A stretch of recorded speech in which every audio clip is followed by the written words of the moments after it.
Hello everyone, स्वागत करती हूँ मैं हमारे चैनल अहमद लीगल इन्फॉर्मेशन पे। और आज हम बात करेंगे पूजा अधिनियम कानून के बारे में। इसकी जानकारी भी हम सबको होनी ज़रूरी है, इसीलिए मैं ये वीडियो लेकर आई हूँ जिसके ज़रिए मैं आपको बता सकूँ कि प्लेसेस ऑफ वर्शिप एक्ट क्या है वह कानून जिसकी ज्ञानवापी मामले में हो रही है सबसे ज़्यादा चर्चा, उसी के बारे में हम बात करेंगे। इस कानून के मुताबिक 15 अगस्त 1947 से पहले अस्तित्व में आए किसी भी धर्म के पूजा स्थल को किसी दूसरे धर्म के पूजा स्थल में नहीं बदला जा सकता। मतलब अगर कहीं पर मस्जिद बन गई है तो फिर उसे मस्जिद ही रहने देना है, मंदिर में तब्दील नहीं किया जा सकता। या कहीं पर मंदिर है, गुरुद्वारा है या चर्च है, कोई भी पूजा स्थल है तो आप उसको तोड़ के दूसरा पूजा स्थल नहीं बना सकते। अगर ऐसा करने की कोशिश कोई करेगा 3 साल तक की जेल और जुर्माना हो सकता है। अब बात करते हैं कि पूजा अधिनियम कानून किसने बनाया और इसकी ज़रूरत क्यों पड़ी। तो चलिए इसके बारे में हम आपको बता देते हैं। 1991 में तत्कालीन प्रधानमंत्री पीवी नरसिम्हा राव सरकार ने पूजा स्थल कानून लेकर आई थी। इस कानून के मुताबिक 15 अगस्त 1947 से पहले अस्तित्व में आए किसी भी धर्म के पूजा स्थल को किसी दूसरे धर्म के पूजा स्थल में नहीं बदला जा सकता। अयोध्या का मामला उस वक्त कोर्ट में था, इसलिए उसे इस कानून से अलग रखा गया था।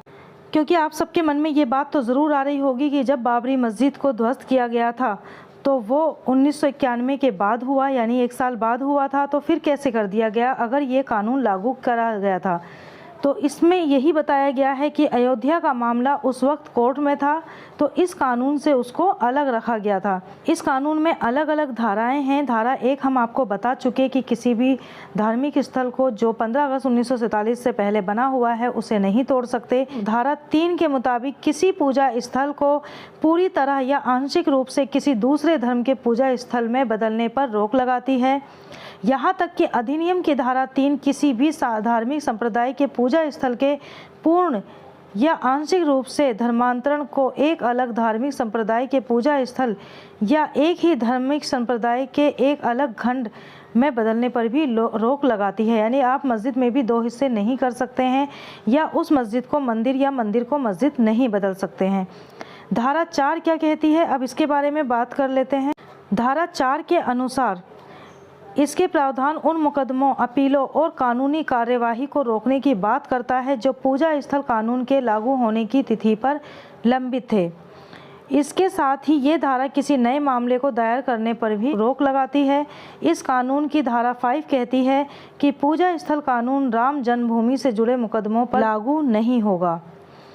क्यों बनाया गया था ये कानून, अब इसके ऊपर हम बात कर लेते हैं कि आखिर ऐसी क्या ज़रूरत पड़ गई कि सरकार को, जो उस वक्त कांग्रेस की सरकार थी, उसको ये कानून लाना पड़ा। 1990 के दौर में राम मंदिर आंदोलन चरम पर था। राम मंदिर आंदोलन के बढ़ते प्रभाव के चलते अयोध्या के साथ ही कई और मंदिर मस्जिद विवाद उठने लगे थे। इन विवादों को रोकने के लिए उस वक्त नरसिम्हा राव सरकार ये कानून लेकर आई थी। अब बात कर लेते हैं कि क्या इस कानून का विरोध पहली बार हो रहा है। जुलाई 1991 में जब केंद्र सरकार ये कानून लेकर आई थी तब भी संसद में भाजपा ने इसका विरोध किया था। उस वक्त राज्यसभा में अरुण जेटली और लोकसभा में उमा भारती ने इस मामले को संयुक्त संसदीय समिति यानी जेपीसी के पास भेजने की मांग की थी। अयोध्या मामले का फैसला आने के बाद एक बार फिर काशी और मथुरा सहित देश भर के करीब 100 पूजा स्थलों पर मंदिर की जमीन होने को लेकर दावेदारी की जा रही है। लेकिन 1991 के कानून के चलते दावा करने वाले कोर्ट नहीं जा सकते। ज्ञानवापी में भी इसी कानून के उल्लंघन की बात मुस्लिम पक्ष कह रहा है। अधिनियम को चुनौती देने वाली कम से कम 2 याचिकाएं लखनऊ स्थित विश्व भद्र पुजारी पुरोहित महासंघ और सनातन वैदिक धर्म के कुछ अनुयायियों और भाजपा नेता अश्विनी उपाध्याय द्वारा दायर सुप्रीम कोर्ट के समक्ष लंबित है। याचिका में उपाध्याय ने कई आधारों पर कानून की वैधानिकता की चुनौती दी है, जिसमें प्रमुख रूप से कहा गया है कि यह कानून अदालत के जरिए अपने धार्मिक स्थलों और तीर्थों को वापस पाने के अधिकार से वंचित करता है। कानून को इस आधार पर चुनौती दी गई है कि यह उस न्यायिक समीक्षा पर रोक लगाता है जो कि संविधान की एक बुनियादी विशेषता है। अब बात करते हैं कि 1991 का कानून किन परिस्थितियों में बनाया गया था और सरकार ने इसे कैसे सही ठहराया। यह अधिनियम प्रधानमंत्री पीवी नरसिम्हा राव की कांग्रेस सरकार द्वारा उस समय लाया गया था जब राम मंदिर आंदोलन अपने चरम पर था। बाबरी मस्जिद अभी भी खड़ी थी, लेकिन लालकृष्ण आडवाणी की रथ यात्रा, बिहार में उनकी गिरफ्तारी और उत्तर प्रदेश में कार सेवकों पर गोलीबारी ने सांप्रदायिक तनाव पैदा कर दिया था। संसद में विधेयक पेश करते हुए तत्कालीन गृह मंत्री एसपी चौहान ने कहा, सांप्रदायिक माहौल को बिगाड़ने वाले पूजा स्थलों के बदलने के संबंध में समय समय पर उत्पन्न होने वाले विवादों को देखते हुए इन उपायों को अपनाना आवश्यक समझा जाता था।